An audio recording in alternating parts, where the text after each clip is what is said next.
Buenas tardes, estimados estudiantes, espero que se encuentren todo muy bien. Este video que les estoy presentando pues es para explicarles un poco el tema de estadística referente a la unidad 3. Esta presentación pues ya la tienen, voy a explicar con el objetivo de que puedan ustedes tener un poco más de claridad en el tema y puedan pues seguir avanzando por su parte. El tema es estimación de parámetros. Aquí pues el objetivo es justamente ver cuáles son aquellas herramientas que me permiten a mí hacer una estimación. ¿Qué es hacer estimación? Pues estimación es inferir sobre alguno de los parámetros. Como ustedes recordarán, estamos estudiando particularmente 3 parámetros: la media, la proporción y la varianza. Entonces, la forma en la que nosotros podemos hacer estimación sobre alguno de estos parámetros, pues puede ser de forma puntual o puede ser de forma intervalar. De forma puntual, de cualquier forma ya lo han hecho, es por ejemplo cuando ustedes calculan el promedio, no sé, de edad del grupo y entonces infieren que todos los estudiantes que van en el mismo semestre pues tienen la misma edad promedio. Pero, o por ejemplo la varianza o la proporción, es decir, a partir de un solo valor ustedes generalizan sobre la población en general, lo cual obviamente este puede tener un margen de error pues mucho más grande que si nosotros hacemos estimación de forma intervalar. ¿Por qué? Porque aquí nosotros ya no es lo mismo decir, como yo tengo edad tal, mi grupo tiene también la misma edad, a decir, yo tengo una cierta edad y entonces mi grupo oscila entre un rango que puede ser menor y mayor al que yo estoy estimando, ¿verdad? Entonces, aquí nosotros ya hemos visto que a partir de los estadísticos, por ejemplo media, podemos estimar respectivamente sobre el parámetro media. O bien, a partir del estadístico proporción, puedo estimar sobre el parámetro proporción. Si yo quiero estimar la varianza, pues lo hago a partir del estadístico varianza muestral, ¿verdad? Entonces, bien, la estimación puntual, como ya mencioné, se hace a partir de un solo valor, pero esto se puede hacer a su vez de dos formas: de forma momentánea o buscando maximizar el valor. ¿A qué me refiero con esto? Nosotros tenemos que, si tengo aquí una muestra, son todas las muestras posibles que yo extraje de tamaño tal de una población. Calculo la probabilidad de que seleccione esa muestra. Entonces ya tengo algo que se llama probabilidad de mis muestras, que son las distribuciones muestrales que ya trabajamos en el tema anterior. Los estimadores no son otra cosa que las fórmulas que utilizamos para nosotros calcular o estandarizar nuestras variables y así sacar conclusiones, es decir, estimar sobre el parámetro poblacional. Entonces, la estimación se hace a partir de ese valor que yo obtengo de mi respectiva fórmula llamada estimador. ¿Y qué obtengo? Pues conozco las características de mi población en general, pero lo hago, insisto, a partir de calcular un valor numérico de mis muestras para generalizar.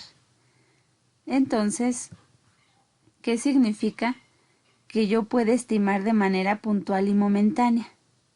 Pues aquí nosotros partimos de elegir como el mejor momento. Como pueden ver aquí en mi ejemplo, estoy girando, lanzo el dardo y que estoy atinando, es decir, lo que en ese momento ocurrió. Entonces, hacer estimación puntual por la técnica de los momentos, pues tiene algún inconveniente, que es justamente que nosotros aquí tenemos poca precisión porque eso en un momento específico. ¿Qué tal en otro momento esto va a cambiar? Y yo ya generalicé.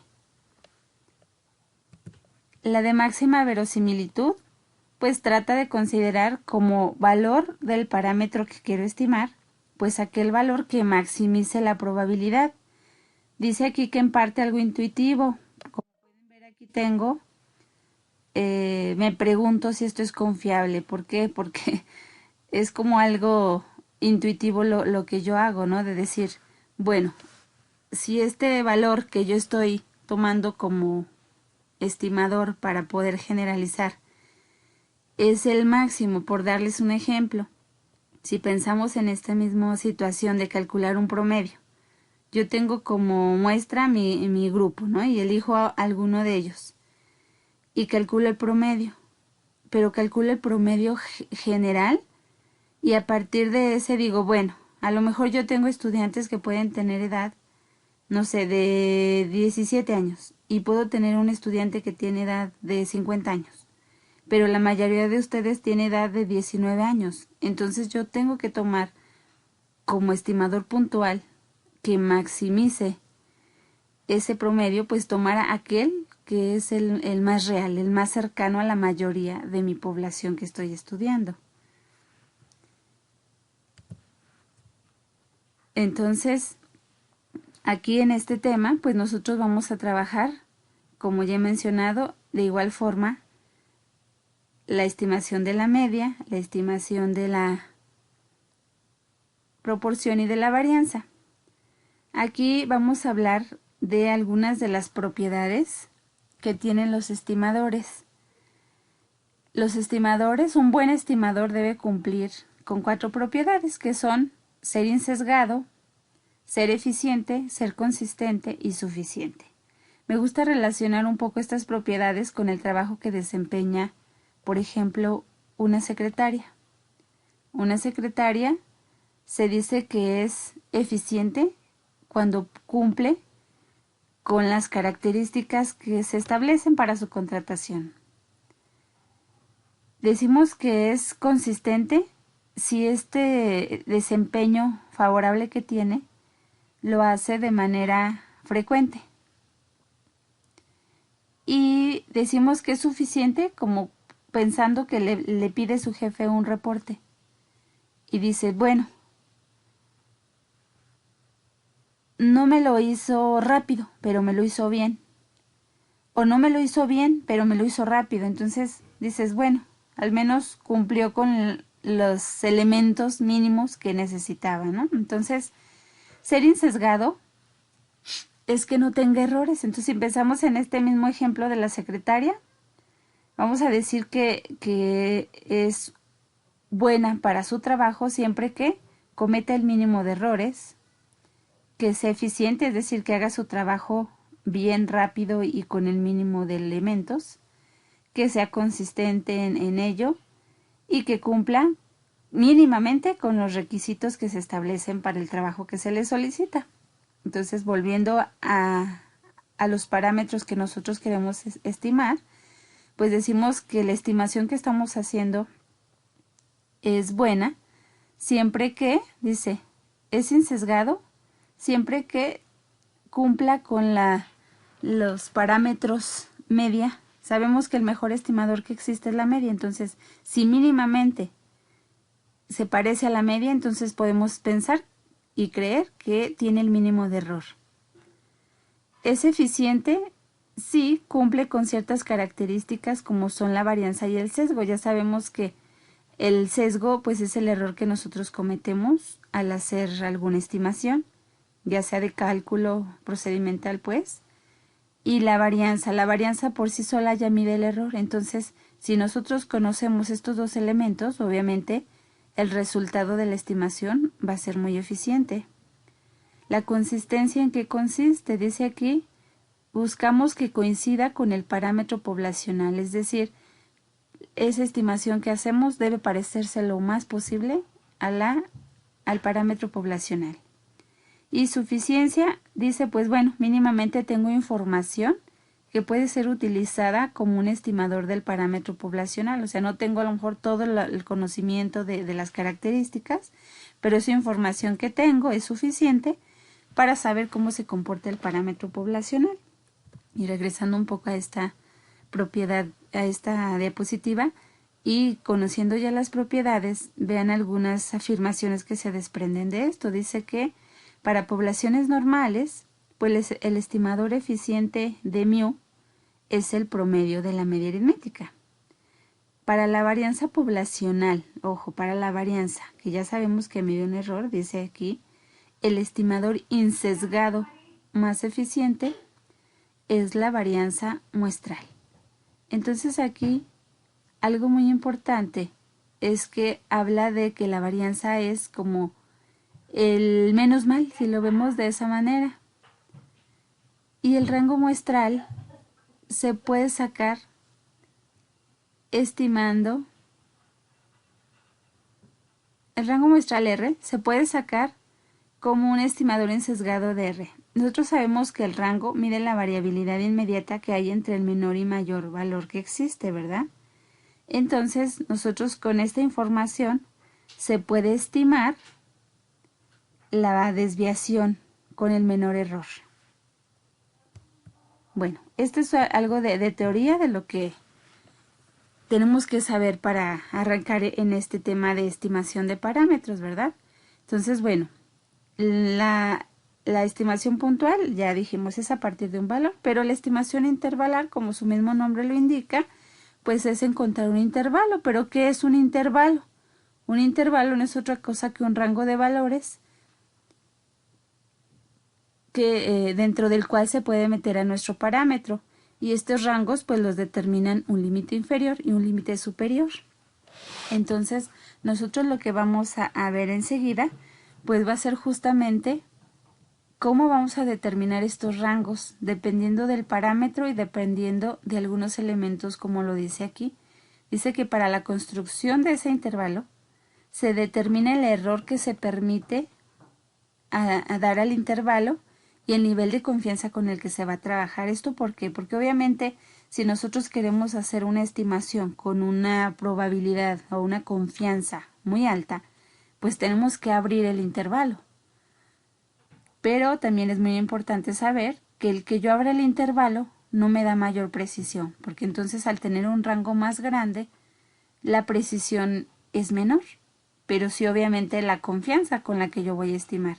No es lo mismo decir que en una inversión voy a ganar 1 millón de pesos a decir que puedo ganar entre medio millón y 2 millones. Eso es mucho más confiable, pero menos preciso. Esta parte que tenemos aquí dice: un intervalo tiene un nivel de confianza. Esta es la forma en la que nosotros denotamos la confianza, pensando en el 1 como en nuestro 100%, perdón. Y alfa representa el error. Entonces, hablamos de una confianza, la confianza más el error. A partir de aquí, de que ya tenemos muestras, la confianza más el error siempre nos debe sumar 100%, ¿sí? Por eso es que esta notación dice que el nivel de confianza es 1 menos alfa, cuando el 100 por 1 menos alfa por ciento de los intervalos, perdón, que se me pasa aquí, que se construyen para el parámetro lo contienen. Entonces nosotros estamos buscando que justamente nuestro parámetro quede dentro de ese intervalo. Dice aquí que se espera que el intervalo de confianza tenga la menor amplitud posible, y esta amplitud depende de dos aspectos particularmente. Como les mencioné anteriormente, si nosotros abrimos mucho nuestro intervalo, hay mucha menor precisión. Más confianza sí, pero la precisión de la estimación disminuye. Entonces, ¿de qué va a depender que nuestro intervalo sea muy amplio o muy estrecho? Pues del tamaño de la muestra y del nivel de confianza. Mientras mayor sea el tamaño de la muestra, mejor será la estimación. Y si se pide mayor nivel de confianza, pues el intervalo será mayor. Entonces, obviamente, estos dos elementos van de la mano de la amplitud de ese intervalo. Aquí les hice un esquema, espero que lo vean un poco, porque, bueno, ya sabemos que vamos sobre un rango de valores llamados límite inferior y superior, que con cierta probabilidad me deje dentro al parámetro, ¿verdad? Aquí les traté de hacer un esquema, espero se entienda, donde les digo que para determinar los intervalos se parte de la distribución de probabilidad ya conocida. Nosotros ya habíamos visto en el tema anterior que cuando queremos calcular la probabilidad de la media, ¿qué hacemos? Partimos de esta fórmula conocida como el teorema del límite central, que es la distribución normal, Z, pero entonces nosotros vamos a partir de esta fórmula, vamos a despejar a mu, que es nuestro parámetro poblacional, porque algo muy importante es remarcar que la estimación es sobre los parámetros, es decir, sobre las medidas calculadas de una población, ¿verdad? Como son, por ejemplo, mu, que tengo aquí. Entonces, a mí me interesa de esta fórmula a mu. Es decir, yo hago estimación de parámetros cuando no tengo información de cómo se comporta mi parámetro poblacional. Solo tengo mis muestras y a partir de ellas yo tengo que estimar cómo se comporta mi parámetro. Entonces, por ejemplo, para mu, de estas fórmulas que ya conocemos, si yo despejo de aquí a mu, esto que está dividiendo pasa multiplicando. Luego, debo dejar la variable solita, ¿verdad? Pero recuerden que las variables de álgebra se dice que si ya está despejada no debe tener signo negativo. Entonces realmente ustedes lo que hacen es pasar esto multiplicando a z y luego lo pasan hacia acá y ese hacia acá. Entonces me queda mu es igual a la media muestral más menos. ¿Por qué más menos? Porque ocupo dos valores, uno inferior y un superior, es decir, un negativo y un positivo, como pueden ver aquí en la curva. Este me dará el límite inferior y el límite superior. Si pueden ver, la media ya sabemos que se comporta como la campana de Gauss, por eso dibujé aquí esta curva, donde tengo que en el centro de la curva va a estar el nivel de confianza y en los extremos va a estar distribuido de forma equitativa el error.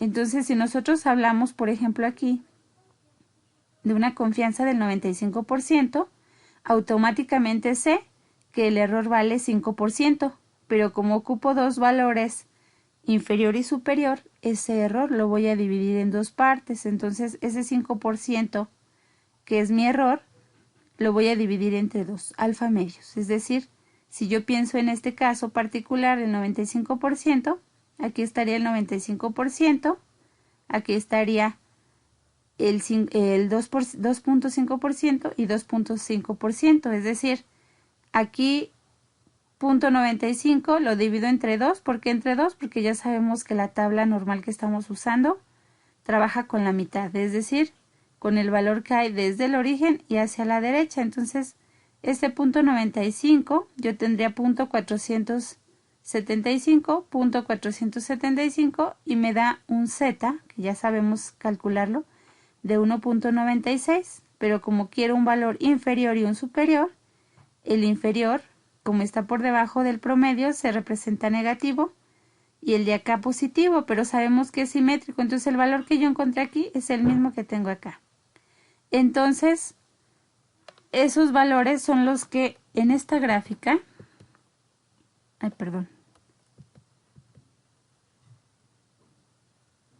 podemos ver. Vean, aquí tengo el 95%, y aquí el 2.5. Entonces, bueno, esto antes de avanzar más, para que vean mi esquema que les quiero mostrar, si yo lo que quiero estimar es un intervalo para la proporción, ya sabemos que esta es su distribución de probabilidad, entonces despejamos la proporción poblacional. Entonces, mi fórmula, esto que está dividiendo pasa multiplicando a z, esto que está sumando pasa restando. Entonces, como pueden ver, al despejar mi P, me queda P proporcional, poblacional, es igual a la proporción muestral más menos, acuérdense que esto se conoce como error de muestreo, también acá.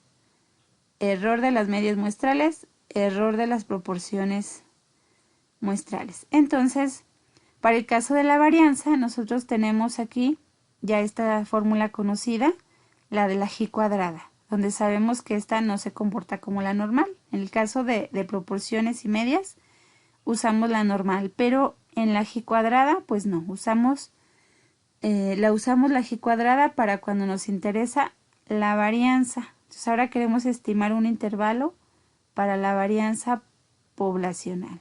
Entonces nuevamente despejamos esta está dividiendo, pasa multiplicando, esto está multiplicando, pasa dividiendo, dejándonos esto. Como pueden ver aquí, a diferencia de lo anterior, no tengo automáticamente un límite inferior y un superior. tengo el mismo valor, es decir, yo busco que esto me deje en el centro a la varianza poblacional. Entonces, lo que hago es escribir en el límite inferior y superior ese mismo cociente. ¿Qué va a ser la diferencia? Ustedes podrán notar en la curva que va de 0 más infinito. Aquí tengo alfa medios, aquí la confianza y aquí otra vez alfa medios. Para los intervalos siempre voy a tener que dividir mis curvas en dos extremos donde tengo el inferior y el superior. Aquí voy a tener una G cuadrada con B grados de libertad y alfa medios. Pero de este lado tengo B grados de libertad y como la curva me suma lo que hay desde aquí hasta aquí, pues entonces lo que vale aquí va a ser la mitad del error más la confianza. Entonces por eso se representa como 1 menos alfa medios. Nosotros ya sabemos que cuando en el numerador tenemos la misma cantidad, para que este sea un valor menor que este, aquí debo colocar un valor más grande. Entonces, en pocas palabras, al momento de que ustedes sustituyan el valor de la G cuadrada en tablas, van a tomar el valor mayor, el que encuentren aquí, en esta intersección, van a usar aquí su tabla de la G cuadrada, se ubican en los grados de libertad. Recuerden que los grados de libertad es el total de la muestra, n-1. Entonces, ya que estén en los grados de libertad, ustedes van a tener que ubicar el valor que representa la G cuadrada para todo este valor. Y ya que tengan eso, el valor más grande lo colocan en el límite inferior y el valor más pequeño en el límite superior. De esa forma ustedes tendrán el límite inferior y superior como se debe representar, de menos a más. Bien, aquí pues lo único que les he mostrado es de dónde vienen esas fórmulas que de alguna u otra manera ya las tienen ahí. A lo mejor ya las revisaron muy bien en la presentación, pero bueno, parten de esto, ¿no? Entonces ahora sí vamos a ver de manera puntual. En el caso de la media, como les dije aquí, solo habíamos conocido esta fórmula. Pues aquí vamos a ver que hay dos casos. Cuando se conoce la varianza poblacional y cuando no se conoce. Y también elementos como cuando n, el tamaño de la muestra, es mayor a 30 o bien menor o igual a 30. Entonces estos dos son dos aspectos muy importantes que hay que tomar en cuenta para saber de cuál fórmula me voy a apoyar para determinar mi intervalo. Entonces, primeramente estamos en el caso de la media poblacional, es decir, nuestro foco de atención está en la media poblacional. Esa es la que nos interesa estudiar, porque no conocemos. Entonces, a partir de los elementos muestrales con esta característica, n mayor o igual a 30, y conociendo la varianza poblacional, vamos a usar la z que acabo de explicar, cuyo intervalo pues es el que aquí tengo anotado, ¿verdad? Pero si tengo la situación de tener una muestra menor a 30 elementos y además no tengo información sobre la varianza poblacional, que nos va a dar una mejor aproximación de la estimación, pues es la distribución llamada t de Student. Esta t de Student, como podrán observar, se parece muchísimo a esta. ¿Cuál es la diferencia? Que aquí tengo desviación muestral y aquí tengo desviación poblacional. Entonces, esto es como la pauta para saber cuál me va a dar una mejor aproximación. Si yo despejo de aquí a mu, de igual forma, esto que está dividiendo pasa multiplicando a t, donde sabemos que t y z son los valores en tabla correspondiente al nivel de confianza. Entonces, aquí tenemos el despeje y llegamos a este intervalo. La forma de escribir los intervalos es con cierta probabilidad, esa que es la que tenemos aquí, no sé, del 90%, del 99%, podemos estimar que nuestro parámetro se encuentra entre el límite inferior y límite superior. De igual aquí, con una probabilidad de, no sé, 80%, podemos estimar que mu está entre el límite inferior y límite superior. Como van a poder observar, en todos los intervalos, estos valores son idénticos. Lo único que cambia es este signo, menos y más. menos y más. Entonces ahí tienen cómo es que surgen estas fórmulas para los intervalos de confianza, ¿verdad? Entonces, aquí tengo una gráfica. En el caso de la T-Student, esa no la habíamos visto, o sea, se trabaja hasta esta parte de la estimación, pero ya tienen ahí ustedes las características. Algo importante a saber, pues es que también es una curva como la normal, también es simétrica, pero esta tiene,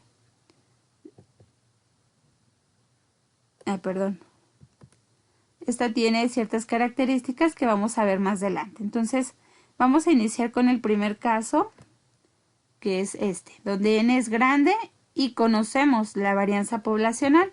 Aquí hay una gráfica que ya les había estructurado donde les muestro lo que ahorita acabo de explicar, de dónde proviene justamente este intervalo y qué representa el menos z. Es un valor que está por debajo del promedio, entonces este me va a arrojar el límite inferior y el límite superior, ¿sí? Entonces, como pueden ver, ahí está, mu es x más z de sigma sobre raíz de n, media menos la z en tablas, desviación poblacional, raíz de n. Entonces, esto es lo que ahorita acabamos de ver, de cómo se despejan de aquí, de esta fórmula, ¿verdad? Entonces, bueno, vamos a ver un ejemplo para que sea un poco más claro.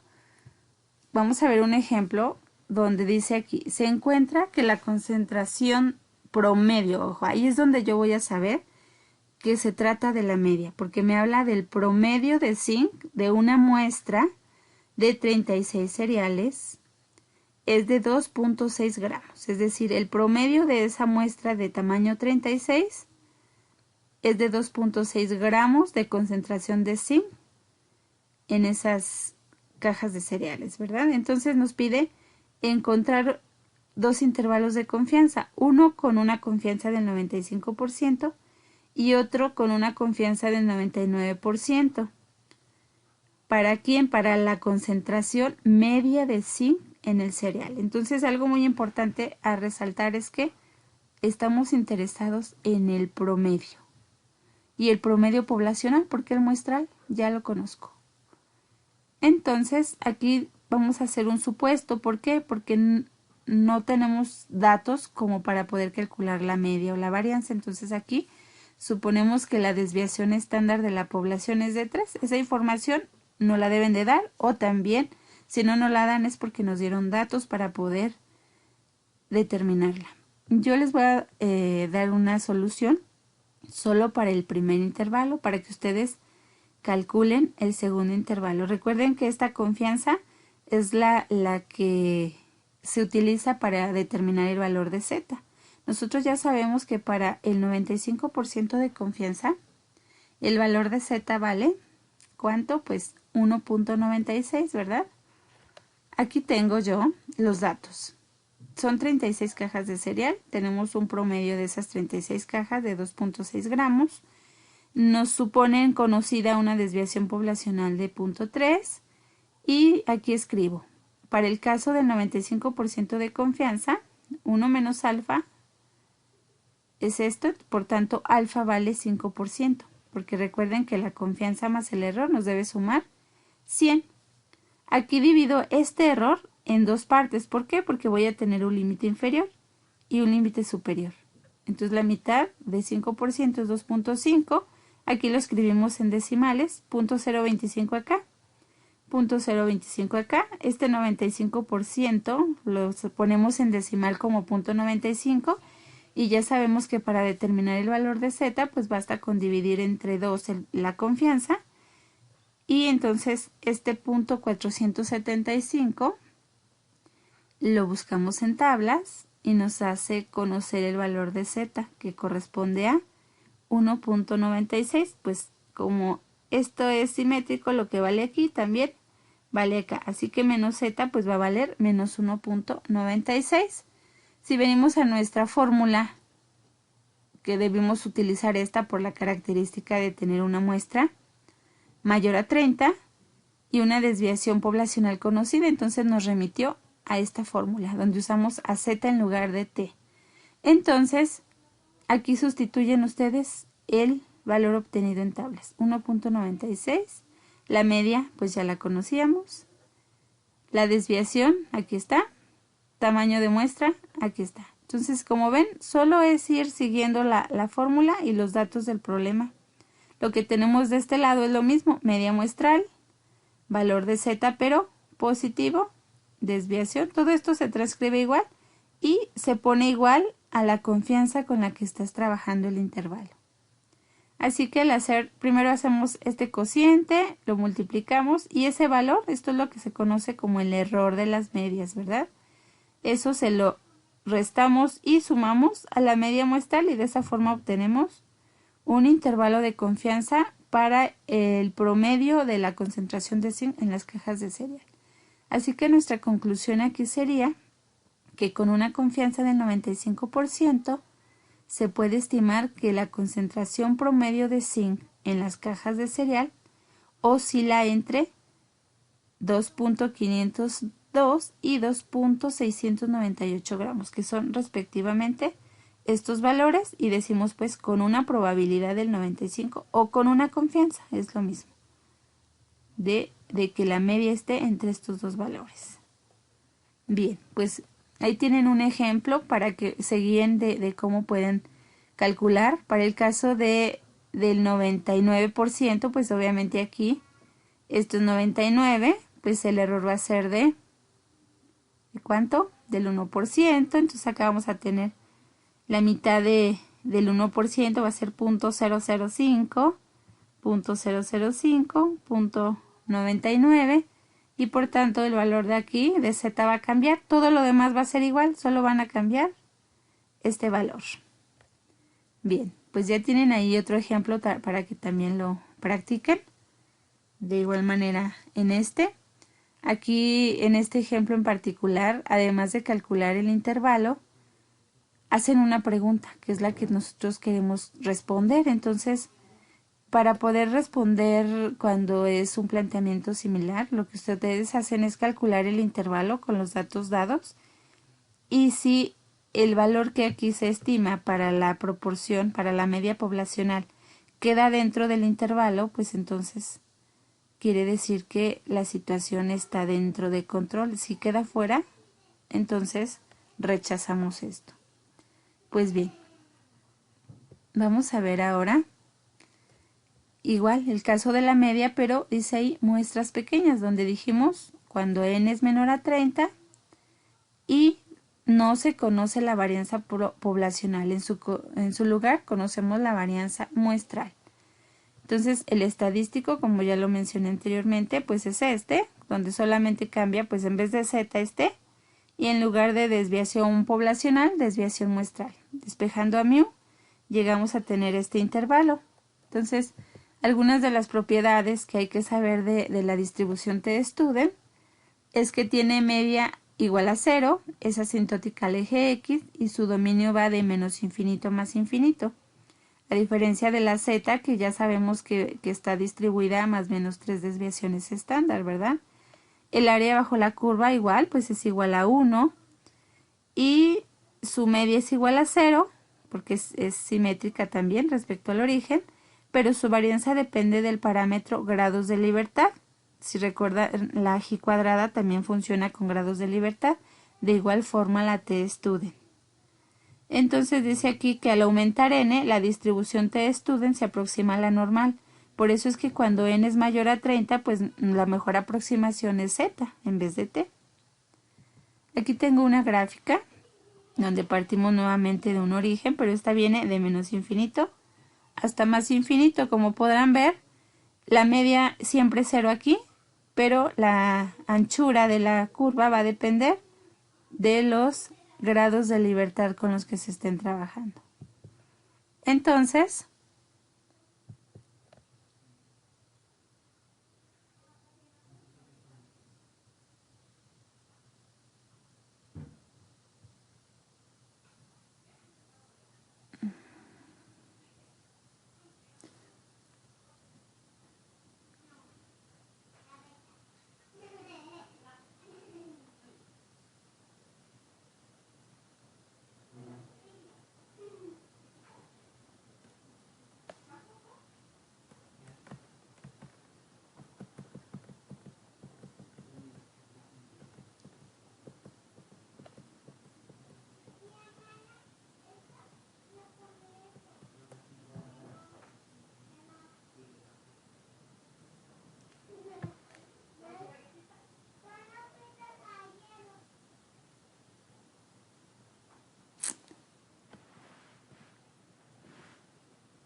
Bien. Aquí tenemos una gráfica ustedes ya tienen la tabla de la TestStudent.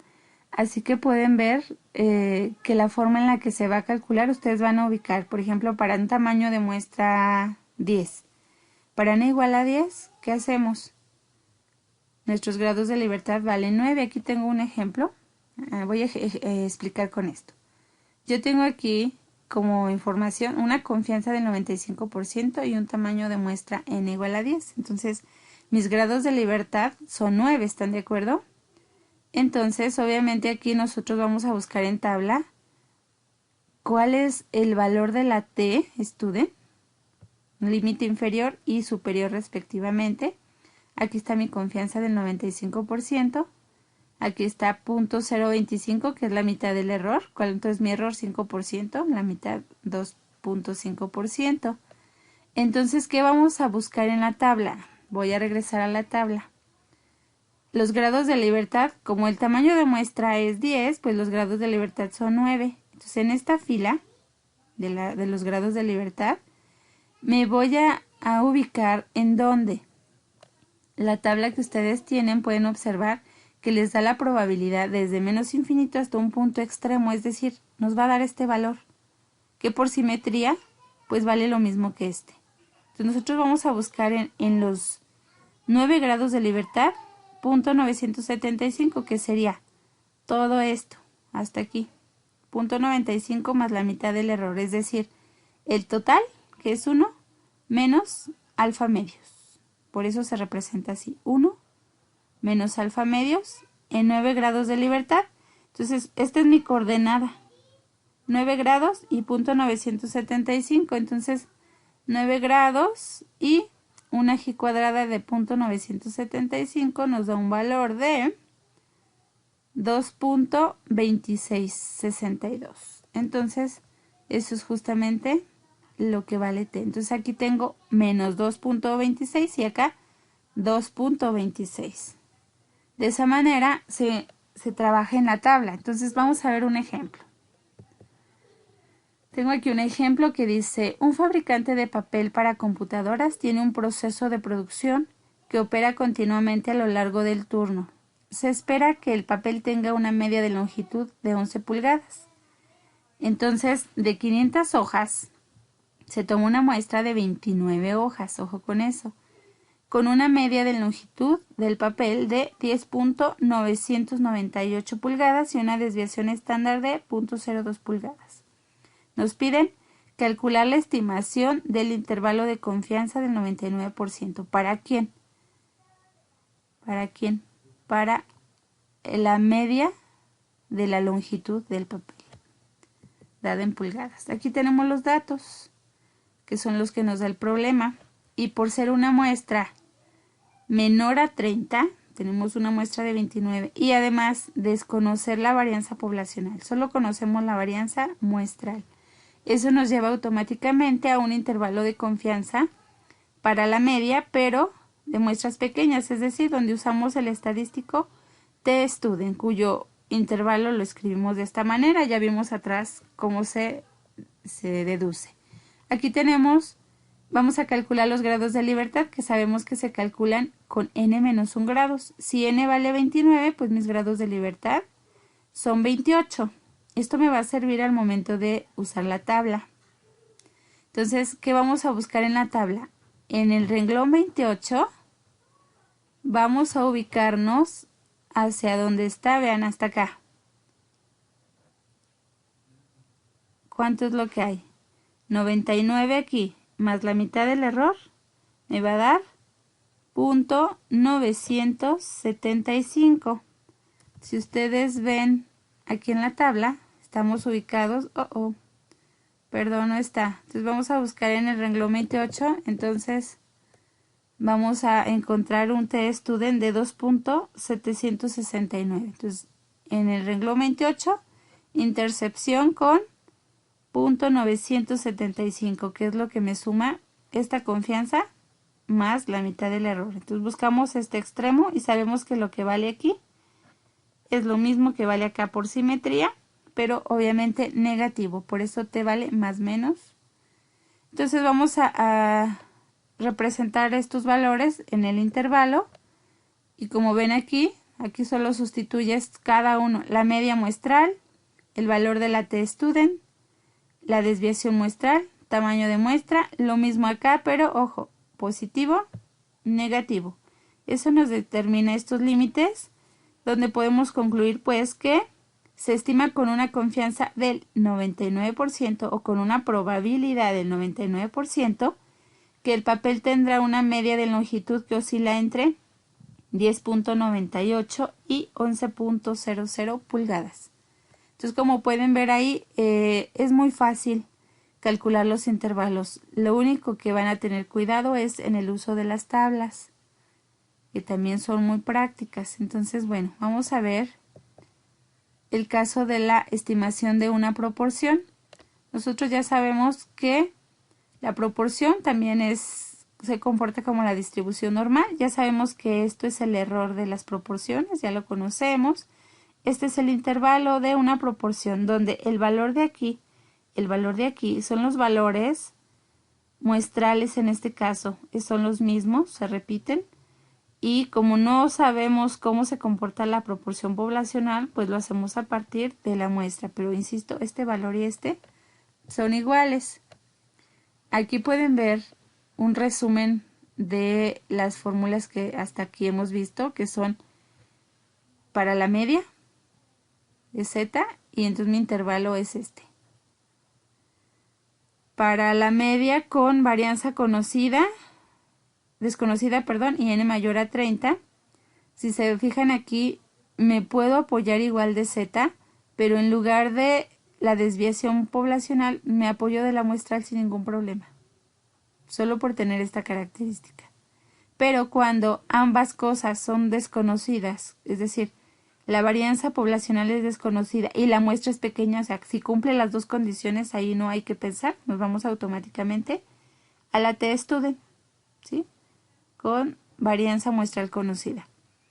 Entonces, en el caso de las proporciones, ya sabemos que esta es nuestra fórmula, donde este valor es este.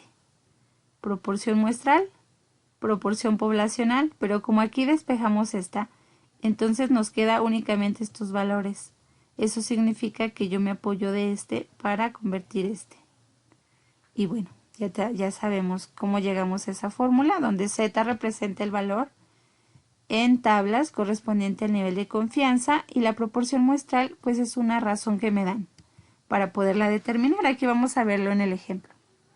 En una muestra al azar de 120 empresas inspeccionadas, de entre las visitadas un año determinado por los inspectores de trabajo de una provincia, se ha sancionado a 90 de ellas. Nos piden estimar con un nivel de confianza del 80%.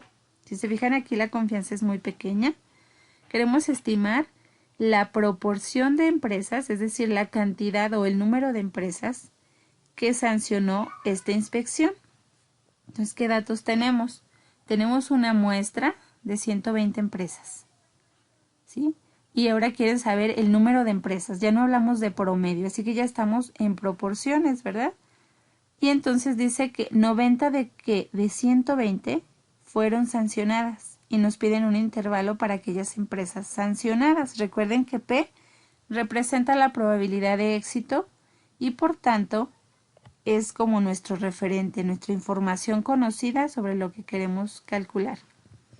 Aquí pueden ver que coloqué pues todos los datos, n igual a 120, p 90 de 120, acuérdense que p y q me suman 1, así que 0.75 y 0.25, la confianza que nos piden es del 80%, por tanto el error es del 20%, la mitad del error del 10%.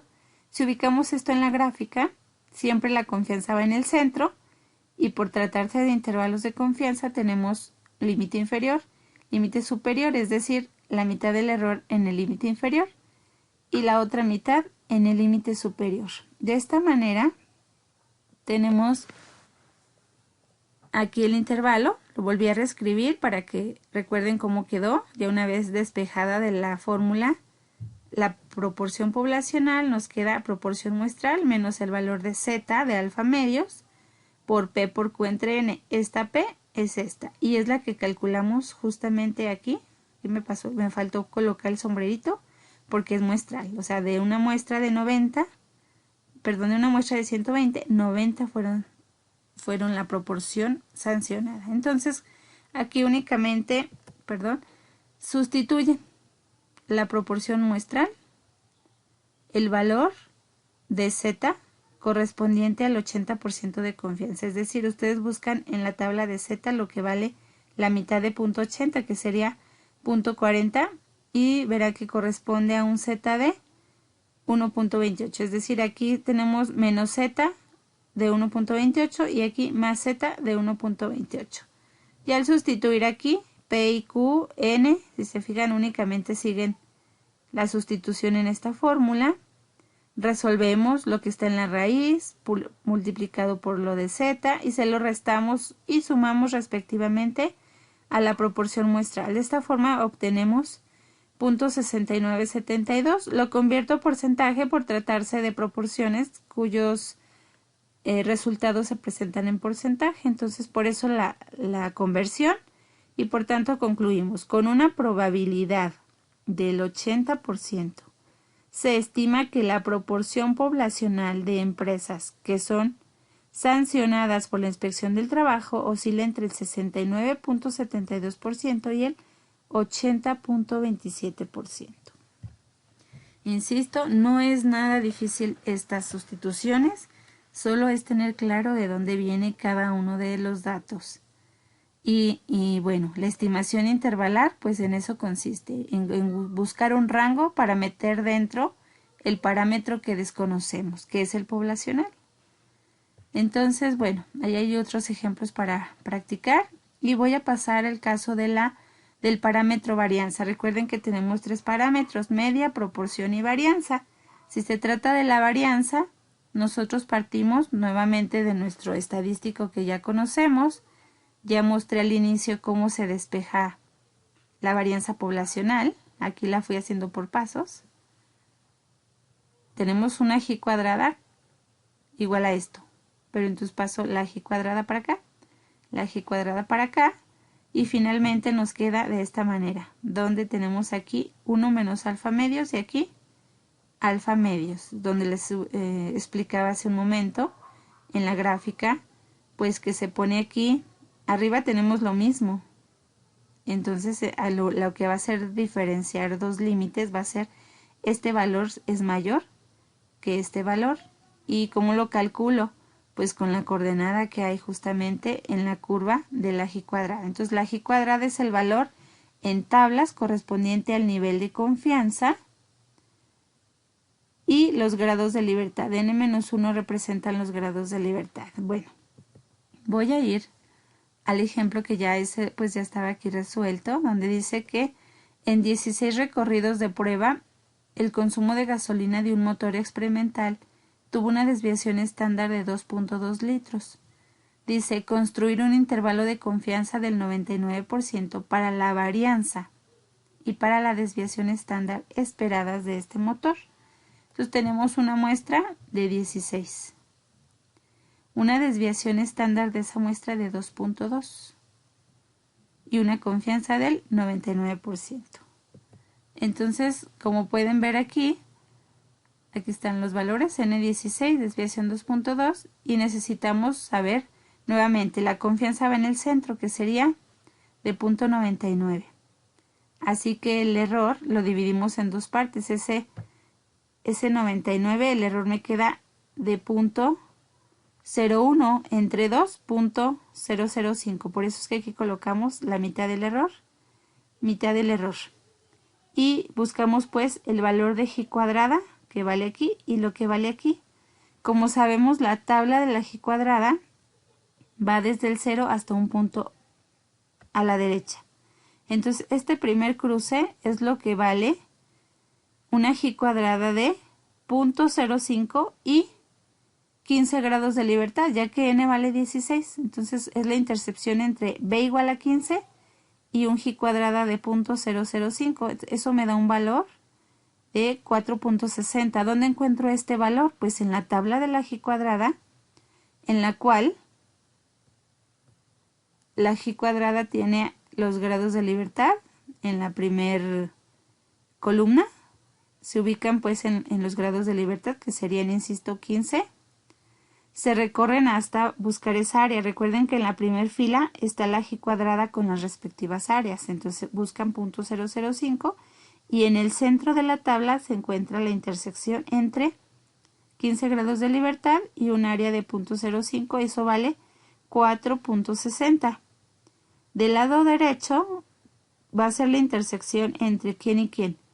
Entre los 15 grados de libertad. Entonces se ubican en la fila 15 y lo que vale desde aquí hasta aquí, es decir, aquí vale punto 99 más punto 0,5, entonces sería punto 995. Intersección con 15 grados de libertad nos da un valor de 32.8. Eso lo sustituyen. Acuérdense que el valor más grande, en este caso 32.8, va en el límite inferior y el valor más pequeño en el límite superior. De esta forma llegamos a sustituir. Vean, ahí tenemos n-1, desviación. La fórmula nos dice varianza muestral, entonces es la desviación al cuadrado entre el valor más grande de la G cuadrada. Lo de arriba que es igual, pero el valor más pequeño. De esta manera obtenemos un intervalo para la varianza que oscila entre 2.21 y 15.78. Entonces de aquí decimos que con una confianza del 99%, la varianza de estos motores oscila entre 1.49 y 3.97 por litro. Entonces, perdón, esto es la varianza. Para la desviación únicamente le sacamos raíz cuadrada. Bueno, pues hasta aquí es el tema, todo el tema de la unidad 3 de estimación de parámetros, que es únicamente apoyarnos de las fórmulas de distribuciones de probabilidad para poder estimar un rango de valores que me deje dentro el parámetro poblacional. Entonces, hasta aquí los dejo. Les pido que hagan sus tareas para que puedan pues seguir repasando estos temas. Cualquier cosa estoy a sus órdenes.